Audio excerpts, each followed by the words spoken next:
Aliás, isso é bom para quem trabalha em churrascaria fazer isso. O Merlot, por exemplo, é vinho para cordeiro. Não há vinho melhor para um cordeiro do que o Merlot. Você vai ver que o taná, para uma picanha sangrando, é imbatível. Já falamos disso. O tanino dele precisa da proteína do sangue da carne para dar aquela amaciada em tudo, tá certo? Estude o método Mercadini que você vai surpreender com as alternativas e com as surpresas de resultado que você vai se admirar. Estava falando para vocês do método Mercadini. Eu me surpreendi lá quando eu vi, por exemplo, que bacalhau, a primeira vez que eu fui para Portugal, há muitos anos atrás, estava cheio de grana, fui com a minha mulher, fiquei num hotel bárbaro chamado Albatroz. Tinha um sommelier velhinho, e eu com a cultura de brasileiro, cheguei lá, pedi um bacalhau e veio o sommelier, falei, por favor, meu amigo, o senhor poderia, pedimos um bacalhau, o senhor poderia nos indicar um bom vinho verde? Ele olhou com um olhar de crítica e falou assim, vinho verde com bacalhau é coisa de português no Brasil ou brasileiro em Portugal. Não se toma vinho verde comendo bacalhau. Aí eu fiquei sem graça, mas como não? O bacalhau não é um peixe, não deveria tomar um vinho branco? Ele falou, bacalhau não é peixe, bacalhau é bacalhau. E come-se tomando um vinho tinto seco da bairrada.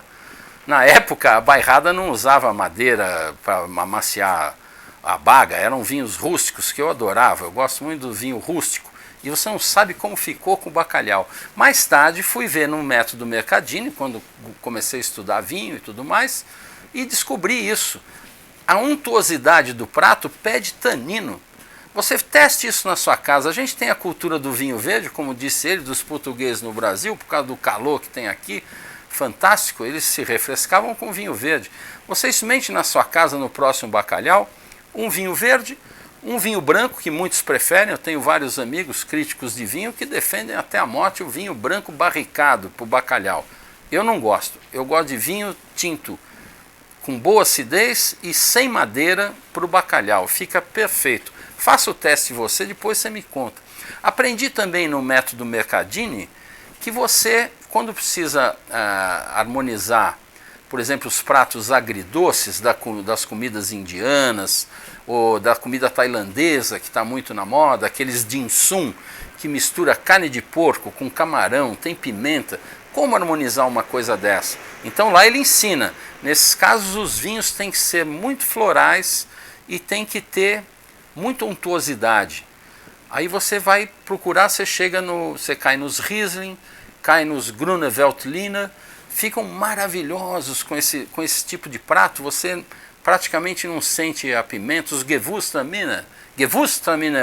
Você sabe que você fala Gewürztraminer porque o trema cai no U. Na Alemanha, quando tem trema na letra, é onde se acentua. Gewürztraminer. Põe lá no Google, eu já falei para você no capítulo anterior. Não fale errado, é muito feio o cara falar errado, hein? Vai lá, você é o aprendiz de sommelier, está na hora de perguntar as coisas. E tenha paixão pelo que você faz.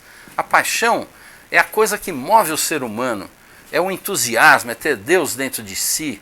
Não é? O Léo, por exemplo, o Léo Reis, que é o sommelier aqui da Enoteca, tem paixão pelo que faz e conhece seus vinhos. Ele não precisou fazer o aprendiz de sommelier porque ele já é sommelier, ele já sabe tudo. E é aplicado, ele não é desleixado, ele curte o que ele faz. Então, ele conhece a sua carta. Eu vim outro dia com os amigos almoçar aqui e o pessoal gosta de beber mais do que eu até, esses daí. E terminou o almoço, estávamos pedindo sobremesa, eu pedi um abacaxi, outro pediu um abacaxi e de repente queriam beber mais alguma coisa. Aqui só tem vinho, não tem destilados, nada, o pessoal queria dar ainda uma esquentada a mais. Aí o Léo sugeriu, não querem mais um vinho? E eu então falei para ele, bom, se você achar um vinho que harmonize com abacaxi, né, que coisa mais improvável. Você sabe que o Léo trouxe um vinho que me surpreendeu? Por quê? Porque a alma dele é a intuição. A intuição é fundamental para um sommelier. Ele prova o vinho, fica com aquela memória olfativa e ele naturalmente já vai pensando com o que aquilo funciona. E funcionou, que foi uma maravilha aqui. Então, se você não tem paixão pelo que você faz, nem continue assistindo esses vídeos. Vai fazer outra coisa, vai trabalhar com parafuso, faça o que você quiser. O vinho precisa de dedicação e paixão.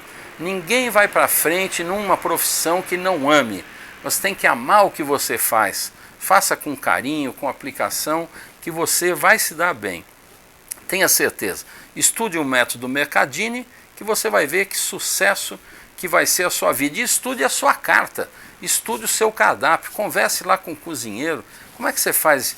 E esse prato aqui, por que tem isso? Às vezes ele tem alguns temperos ali que dão a dica para harmonizar um vinho, né? Às vezes um perfume, uma pimenta, uma coisa especial do prato é que dá o toque de ligação com o vinho.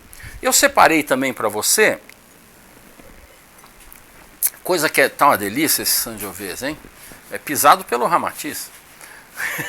Olha, eu separei para vocês, fiz uma lista aqui que eu vou ler de harmonizações clássicas que você pode decorar, que não vai ter erro nunca. Por exemplo, ostras. Eu não sei se você está num lugar sofisticado ou não, que tenha ostras ou não. Ostras tem duas harmonizações para ostra. Uma é Chablis, que são os vinhos Chardonnay ácidos da região de Chablis, que são maravilhosos. Difícil achar uma harmonização melhor. Claro que um espumante fresco, novo, não dos safrados, os frescos também fica bom. O champanhe fica bom com tudo, não é? Mas tenha certeza disso. Ostra com vinho branco seco. As frituras, nada melhor que um vinho verde. Fritura com vinho verde. Não me refiro aos alvarinhos, que são uma outra categoria de vinho verde, que são vinhos que não têm a agulha e que são vinhos longevos, que você deve guardar para pratos mais suntuosos. Mas as frituras com os vinhos verdes que têm a agulha, que tem aquele acidez com aquela pequena efervescência, eles são perfeitos para a beira do mar, para friturinhas, bolinhos, é fantástico. Frios é com um espumante tinto seco, nada melhor que isso. É uma pena o Brasil não ter aqueles grandes tintos efervescentes, leves, que se faz na Itália. Tem os lambruscos. Os lambruscos são imbatíveis para frios, mas os lambruscos secos, não os amabile. No Brasil tem muito lambrusco de baixíssima qualidade, que é uma pena, mas as boas importadoras, a Mistral tem um maravilhoso, um lambrusco, não é barato, o Graspa Roça lá de Castelvetro. Experimente um dia um prato de frios com lambrusco dessa qualidade e você vai ver o que é lambrusco. Sanduíches, por exemplo, sanduíche de mortadela, sanduíche de salame, essas coisas, você não tem erro, vai direto para um Chianti, vai para um Chianti fresquinho, puxa, é imbatível. Chianti também para macarronada, né? Macarronada com molho de tomate, imbatível um Chianti, tá certo?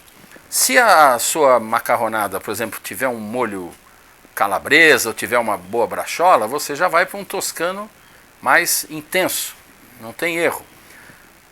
Quando você comer macarrão, você viu um prato de macarrão com molho branco, não vá para os tintos, vá para brancos encorpados. Você vê que essa cor de branco e tinto tem uma semelhança com as coisas brancas e as coisas vermelhas, não é? Outra sugestão, o peixe, crustáceo, moluscos, os frescos, o vinagrete, você vai para branco seco ou vá para os rosés, se possível da Provence, aqueles rosés que tem a estrutura de um tinto e o frescor de um branco, com altíssima acidez. São vinhos refrescantes, casam maravilhosamente. Os brancos, inclusive, às vezes fazem o papel que o limão faria no peixe e faz essa harmonização. Os nossos agradecimentos ao Ibravin Vinhos do Brasil, a Mistral, a Salton, a Santa Carolina e a Chandon.